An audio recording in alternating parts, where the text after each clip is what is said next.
Fighting game finishing moves are powerful, cool-looking attacks that inflict so much damage they can end a round the second you break them out. Most of the time, you don't even mind losing to one of these attacks. I mean, come on, look how cool that guy is. Like we were ever going to win in the first place.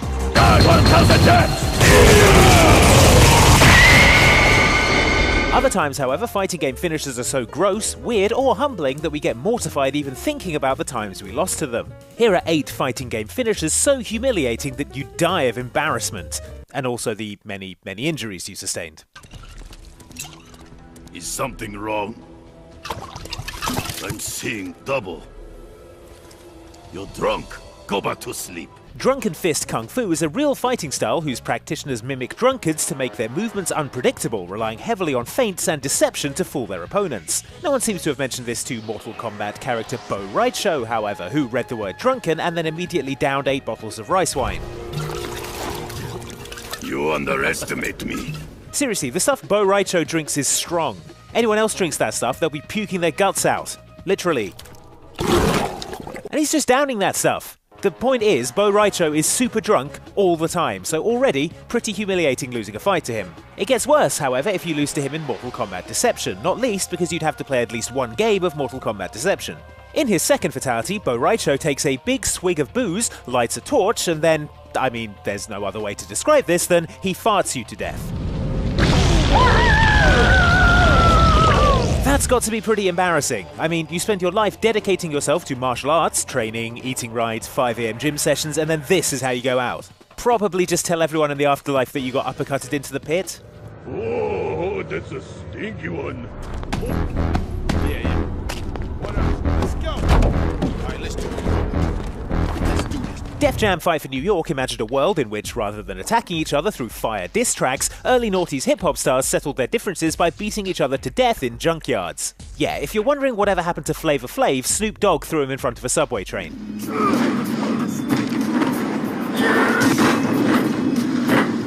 Each character in Def Jam 5 for New York had what was known as a Blazin' move, an extremely powerful combo which could finish a fight in a hurry and also gave you the unusual spectacle of watching the Wu-Tang Clan's Method Man powerbombing someone or Ludacris breaking someone's spine.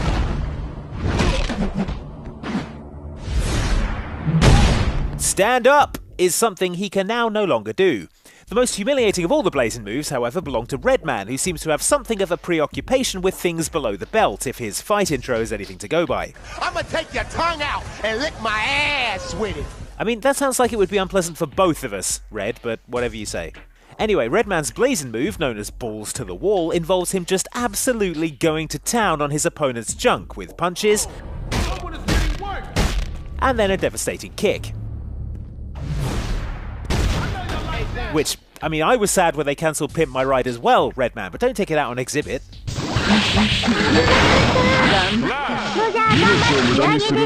Bridget is a Guilty Gear character who dresses as a nun, wears a giant handcuff as a belt, and fights alongside an oversized mechanical teddy bear called Roger.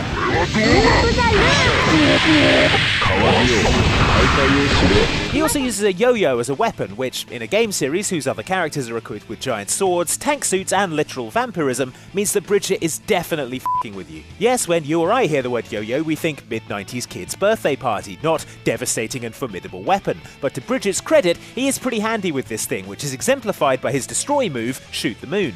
In this move, Bridget calmly flings a yo-yo at his opponent, spins them around a couple of times, and then casually launches them into space. Shoot the moon! Shortly thereafter, they crash into the moon, where they die. Destroy! Wow, Bridget, I mean, I can do a walk the dog and an around the world, but that's next level. Still, pretty embarrassing to die by being launched into the moon by a children's toy.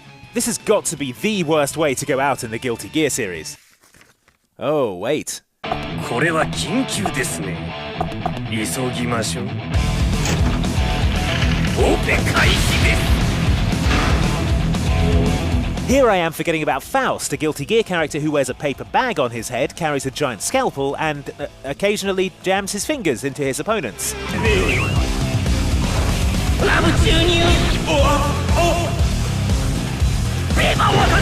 For medical reasons, I assume. That's pretty embarrassing, but his destroy move in Guilty Gear Xrd takes things to the next level by having Faust perform actual plastic surgery on his opponent. Catch an enemy with this and they'll be transported to a medical gurney in an operating theatre with a live orchestra of bag-wearing musicians, sure. A few expert strokes of the scalpel later, and Faust's erstwhile enemy has a bold new look, which seems to mostly involve him giving them weird eyebrows, or massive sparkly eyes. I mean, sometimes it's an improvement. Looking good, Faust.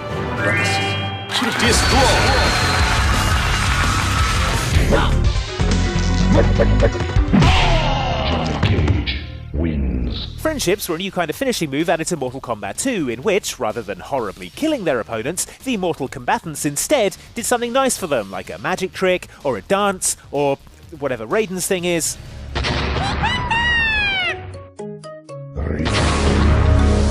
Naturally, they are way more embarrassing than just being brutally murdered, but most humiliating of all is Johnny Cage's friendship from Mortal Kombat 2, which is definitely the worst Johnny Cage move to be on the receiving end of, and that's saying something. In this friendship, Johnny, having beaten his opponent, then gives them an unsolicited signed photograph in which he describes them as his best fan. Johnny Cage wins. Friendship. Friendship? Honestly, I'd rather you uppercutted my head off, Johnny. Johnny Cage wins. Thank you.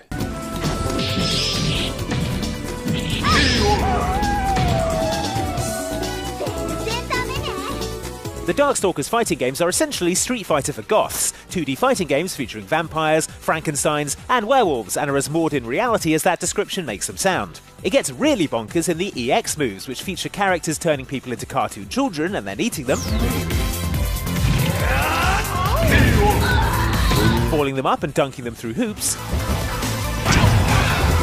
and whatever is going on here with this guy's butt. Impressive. For our money though, the most humiliating is the character Lilith's powerful combo known as Gloomy Puppet Show, in which she quick changes into a bunny outfit, sets up an impromptu stage, and makes her opponent perform in a talent show that they have in no way prepared for. A talent show that Lilith is apparently judging because, let me tell you, no one comes out of it that well. You didn't even let me get to the tap dancing sequence! Ah, who am I kidding? Victor's definitely going to win with that whole butt routine.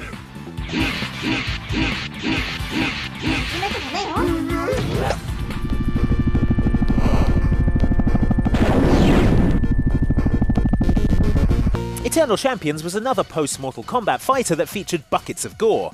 The difference was the game was built by Sega specifically for its home consoles rather than debuting in arcades. If you think that means the violence was toned down though, then prepare to, well, feel unexpectedly nauseated, because Eternal Champions featured some excruciatingly detailed stage-specific finishing moves called overkills.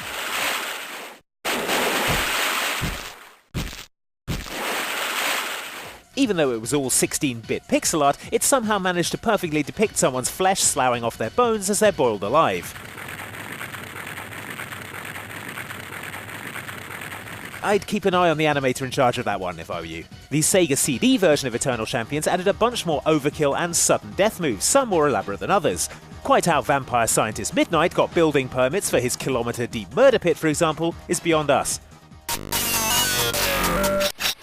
But not all of them are that complicated. The new overkill for the Chicago theatre stage, for example, was simplicity itself. In it, a background cinema employee shoots out the glass in her ticket booth, unloads 2 slugs into your unconscious body, clambers out of the booth, and then obliterates your head with a shotgun blast.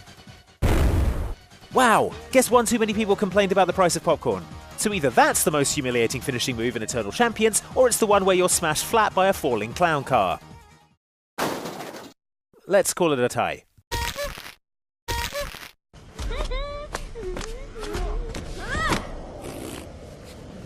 There are loads of incredibly cool ways to get your butt kicked in the Injustice series. For example, maybe you'll wake up in hospital having been punched through the centre of the Earth by Doomsday. Or smashed into a T-Rex by the Flash.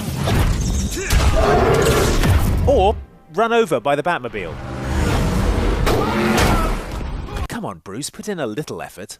In the face of all these incredibly over-the-top finishes, Harley Quinn's super move, known as Mallet Bomb, has to be the most embarrassing to be on the receiving end of. In this move, Harley smacks her opponent with a large mallet, then sprints at them full tilt before sliding through their legs and, in one fluid movement, depositing a comedy pie which immediately explodes, obliterating their crotch.